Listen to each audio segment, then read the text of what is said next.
But I mean, I don't know. I mean, the hunting thing, like, who they need to go after is like the people running these preserves that are letting these people go and hunt on them. I mean, there's that one. There's like a really good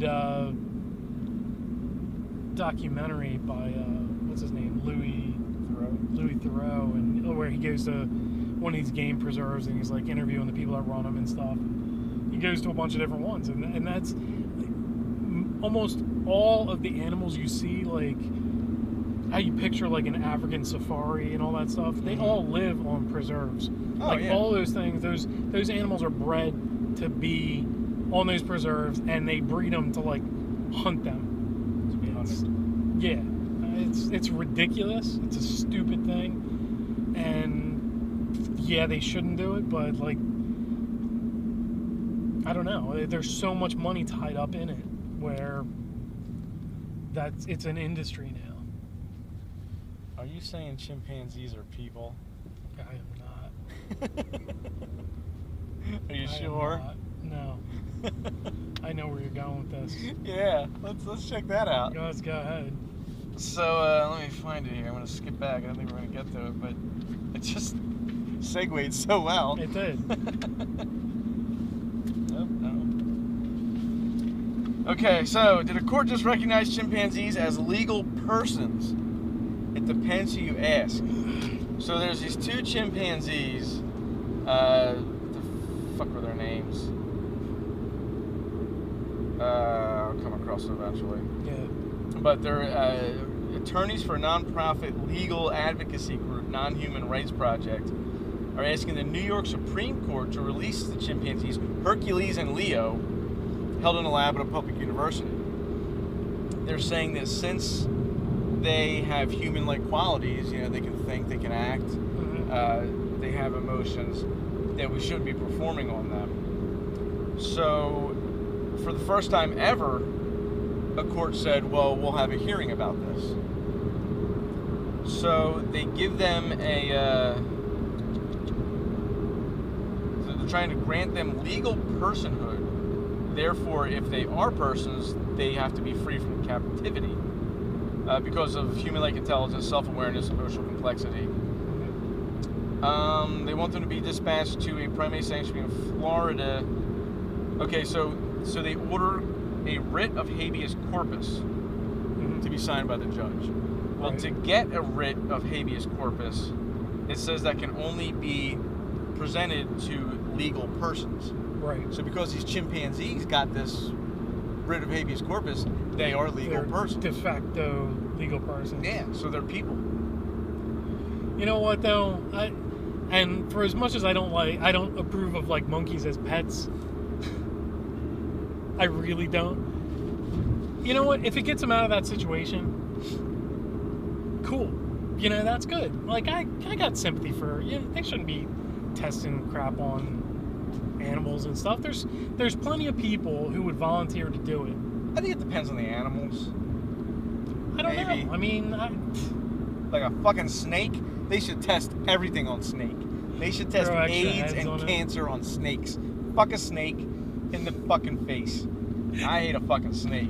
You can test anything on those bastards. Nah, but like monkeys, I mean, I feel bad for them. Yeah, no, definitely. Even like when I was in college, I worked at a DuPont facility, and they had like rabbits in cages, like in the back, you know, and they would test makeup on them. So there'd be all these like hoard up rabbits in the back because they got to leave it on for so long to see if they break out in rashes and shit. And they had like all this eyeshadow on, and it was like the most surreal thing. These rabbits, you know, rabbits would sit there and like do their fucking thing. They had like all this makeup on, like all, and someone just have one product on them, and someone just be all done up, like when Bugs Bunny dresses up. Like that's what I'm picturing in my head. Fake wigs on it. I mean, it's funny. You know, it's wrong, but it's funny. It really is. But nah, I mean, yeah, I get it. As far as like these safari things, I mean, here's another thing with the chimps is, I mean, how much do we consider like corporations to be legal people? True. And you know what? I'd take a monkey over any corporation to be a legal person any day of the week. I'm just trying to think, like, the safari. Yeah, I hate to see anyone get shot, killed, whatever, especially if it's in a painful way. But don't they kind of have a good life until then? Like, they're not in cages, they're not being tested on. I don't know. I mean, they're going to get chewed up by something anyway, right? Yeah, but like the back and forth with this thing was like, you know, there's a real funny picture. Like it's like I don't know. Did you see the picture of her like laying down next to the giraffe, like smiling and stuff? He's got like there's a picture of him like laying on the ground, like all cross-eyed and stuff, laying next to like a bowl of tofu. With like, it's fucking hilarious. Like it's like the exact same picture except next to like a bowl of tofu. That's pretty funny. But no, you're right though. I mean, to your original point, they have to go after the corporations, not the.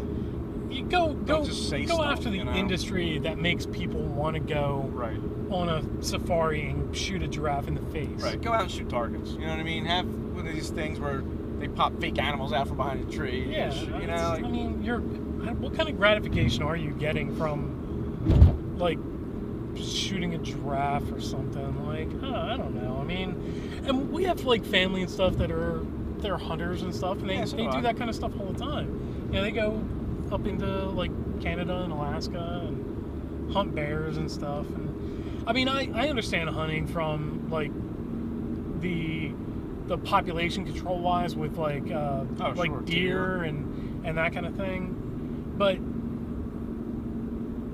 the tragic part of that is that the reason why they're like a pest and out of control is a human-created condition. Sure, we've pushed them into smaller areas. Yeah, we've created But what if you eat the animal and you use as much of it as you can? Exactly, and what benefit do you get? Is that better than cutting its head off and putting it on the wall? You know, certainly. Yeah, I mean, I think you could still do that even as long as you ate the thing and made a blanket out of its fur and I don't know. Did whatever, because you can't do anything with the face. Yeah. You could have used that face for something, you know. You could have made some deer face stew. Some giraffe. And people go, well, you shouldn't have to kill it, you should just go to the grocery store. Well, look how those animals are treated, you know. Yeah, even worse, you know. That's a nightmare. I'd rather someone get it from a safari or from the wild than...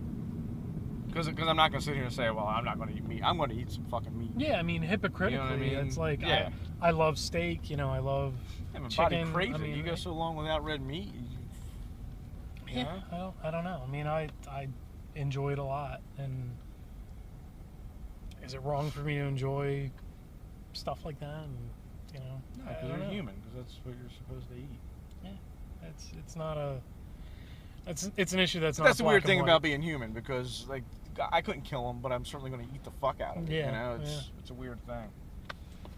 So, all right, well, that'll do it for this episode of The Commute.